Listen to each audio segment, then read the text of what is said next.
Hey guys, welcome back to part 4 of this John Deere Trailfire 340 engine rebuild. So last video we got this crankshaft ready to go. We replaced the 3 outer bearings.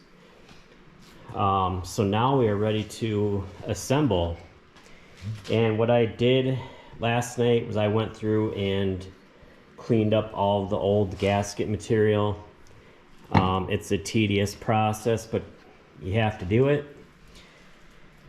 I just used a razor blade very carefully. This is aluminum, so you don't want to gouge it. But yeah, that takes a while. So here's just a single-sided razor blade. So what we can do now is go ahead and get this crankshaft installed and get the two halves together. And one thing that we got to be aware of is for the stator, these wires here goes through this opening here, and you have to put that through before you put the halves together, otherwise you might be screwed, because this connector here is not going to fit through here. So that's one thing I got to be aware of when I put this together. And then the bolts that for the bottom here, the 16, or how many is there? 10. It's like 10 bolts. Those are torqued to 16 foot-pounds. So I'll probably have my wife hold this case for me while I tighten those down, because it might be kind of hard to do by myself. So let's get started.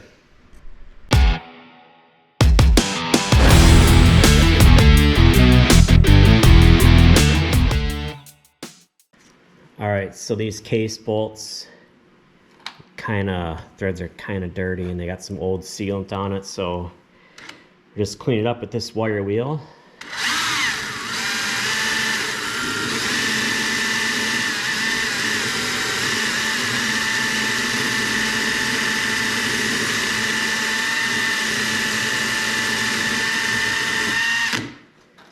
Kind of like that. Alright, ready to set the crankshaft in the upper case. There's a pin here that has to locate right here, so make sure that is down. And there's these 2 collars on the ends.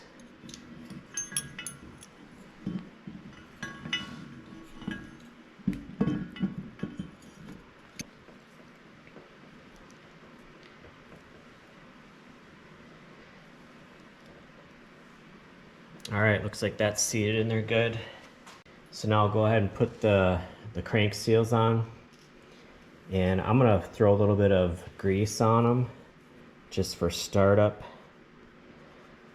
In the past I've just put oil on them, but I don't know if that's the right thing to do. So this time I'm just going to put some grease on there. And then the oil will take over.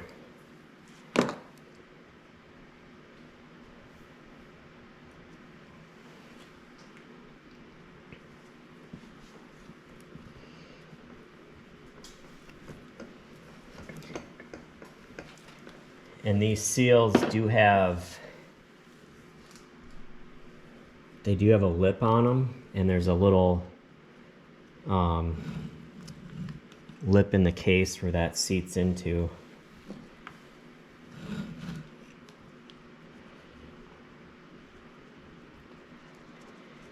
And I got this grease at O'Reilly's, but if I find a link on Amazon, I'll throw it in the description.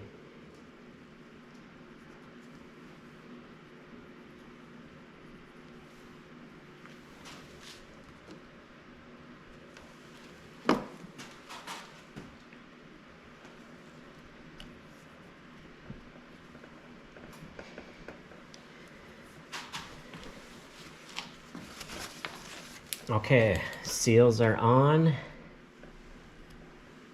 and now at this point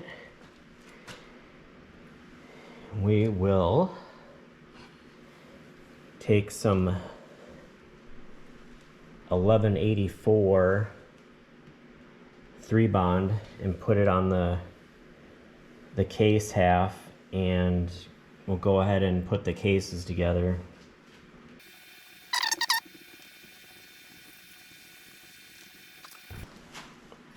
All right, we got our 3-bond on there, and now we got to put this wire through. What way does this go? Does it matter? No, just need this wire through. Actually, I can put this around like that.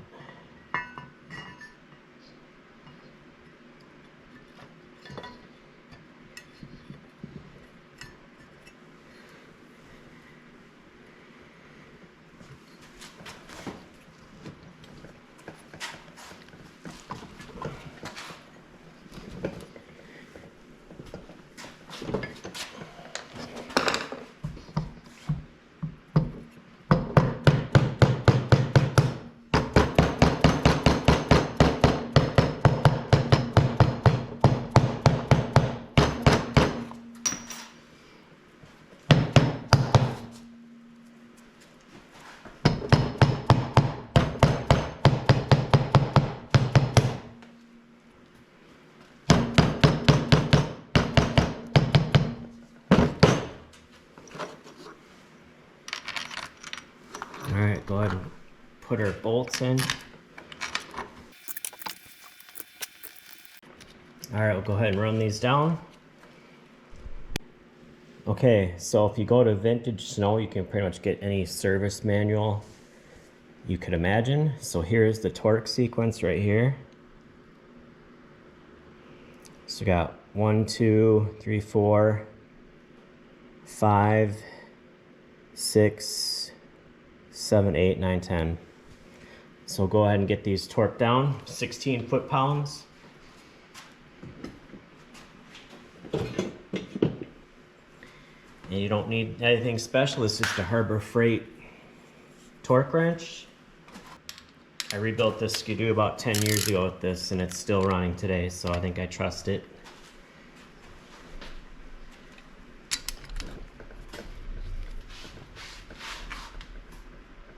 Maybe better if we set it down. I got it. So 1, 2, 3, 4,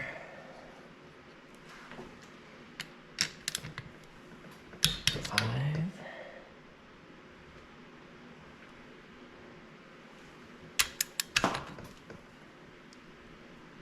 6,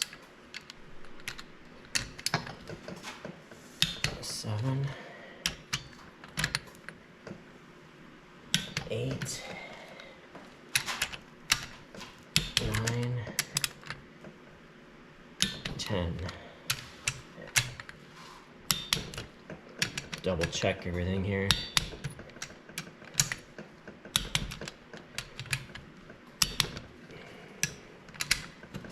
There's an 11 right here too. Are we missing one? I thought. Oh, there is. There's one that goes right here.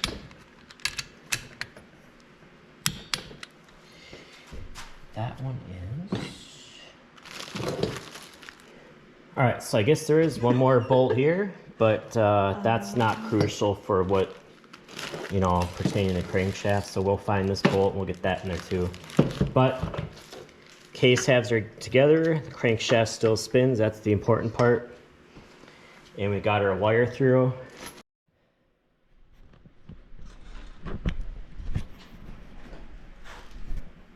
All right, it's been 24 hours.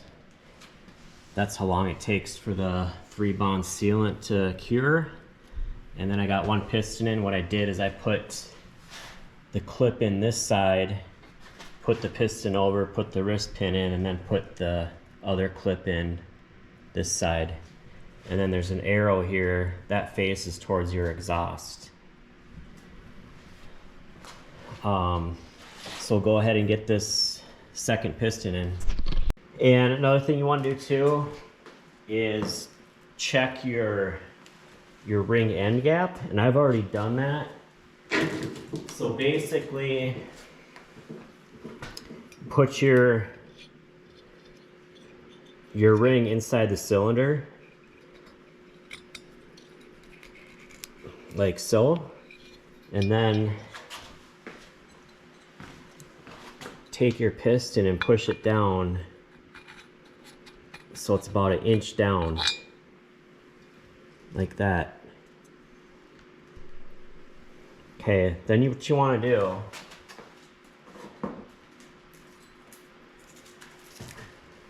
so that the tolerance for this for a 340 is 6 to 14 thou. For the 440, it's 8 to 16 thou. So this is a 10 thou gauge, and it fits in there nice. So this ring end gap is 10 thou, which is right in the middle, so that's exactly where I want to be. Now if they were too tight, if you want to open it up a little bit, just all you got to do is take a small file and just gently file a little bit away, and just keep checking it till you got it where you want it. So this is at 10 thou, it's right in the middle, so I don't need to do anything. Alright, we got our clip in this side here. There's our arrow, so the piston's going to get installed like this. So we'll go ahead and get this connecting rod up.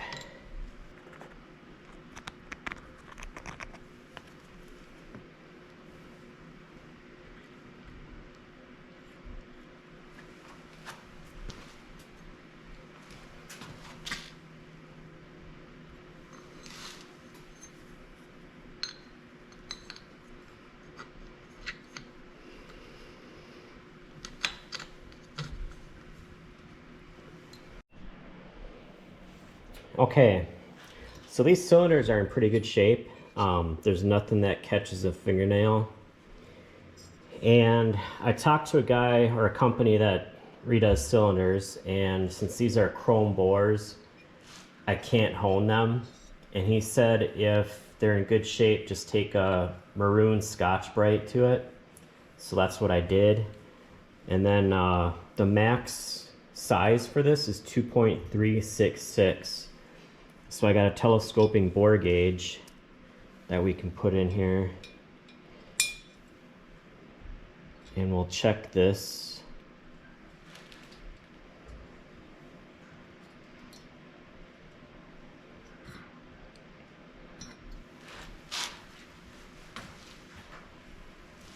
And this is a 2 to 3 inch micrometer.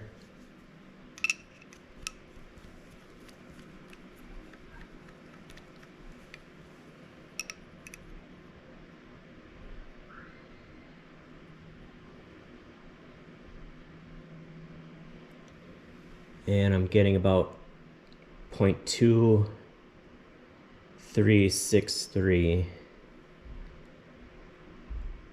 or 0.23635. So it's within spec.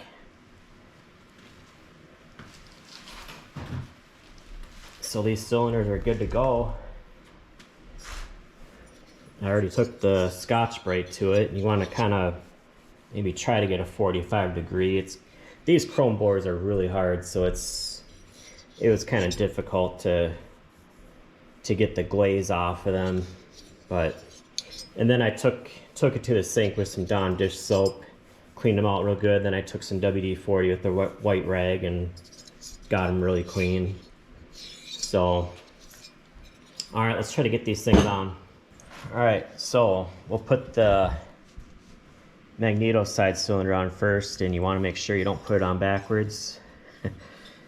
So This is the exhaust. So exhaust goes here. I put a little bit of oil on the top ring there. So, I don't know, we'll give this a shot. We'll see how it goes.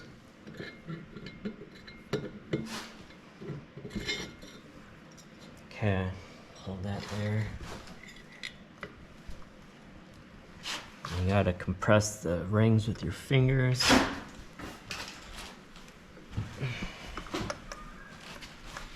Okay, I wanna bring it down.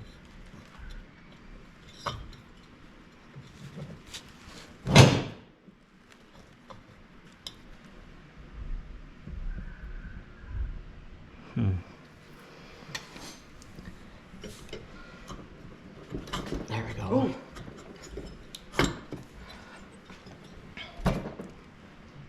Okay. Looks like that's on. Lost a fingernail in the process. It's okay. Here you go.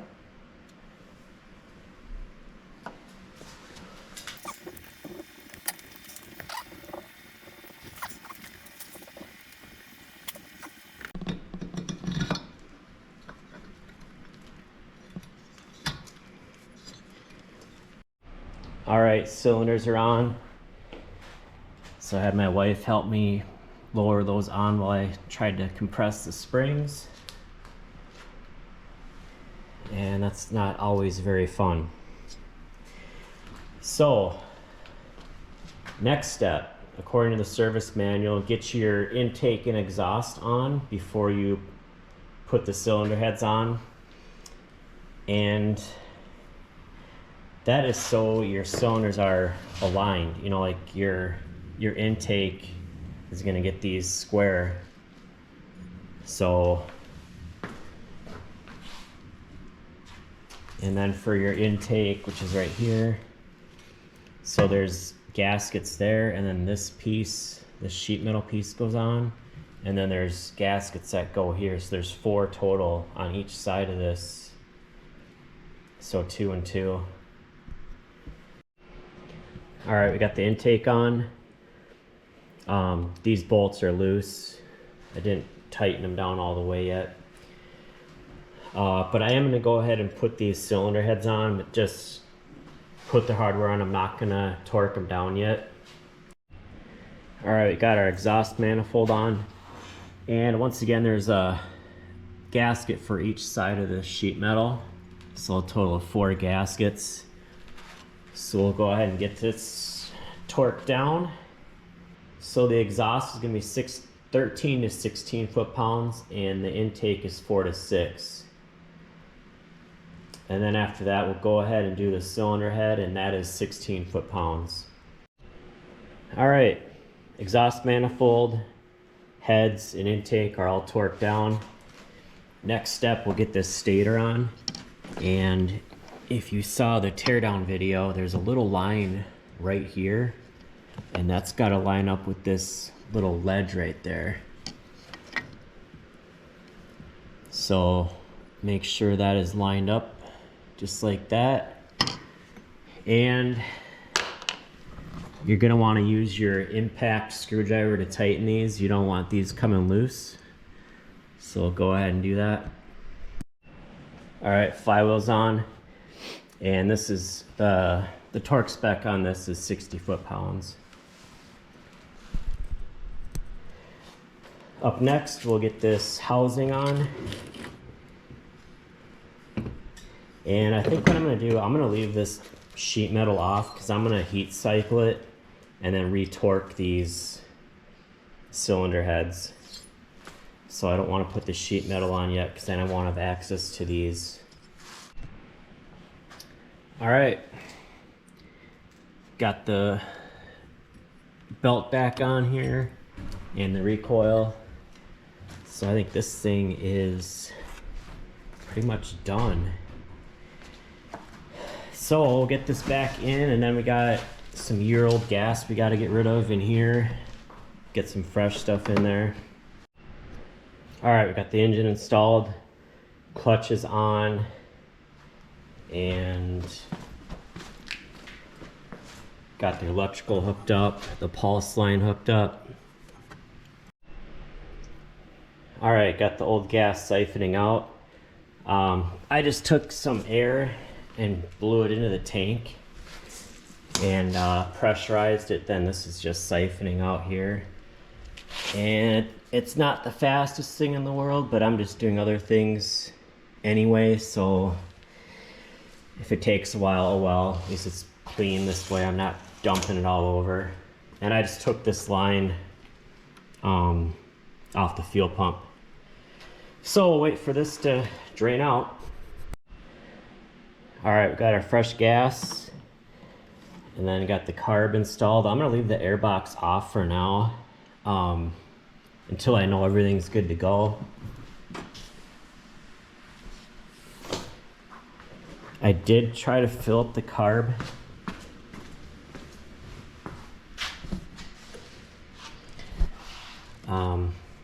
I did try to fill up the carb with this little bottle here. I got these on Amazon. If I find a link, I'll put it in the description. But these are handy for like oiling bearings, and I just took off the fuel inlet and just tried to fill up the bowl that way. But we'll go ahead and try to fire this thing up.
All right, so it's pretty smoky from all the oil I put on the bearings, but looks like it's a runner. So we'll go ahead and let this cool down, then we'll retorque these cylinder heads. All right, it's cooled down now after we ran it for a few minutes, so we'll go ahead and retorque these 16 foot-pounds.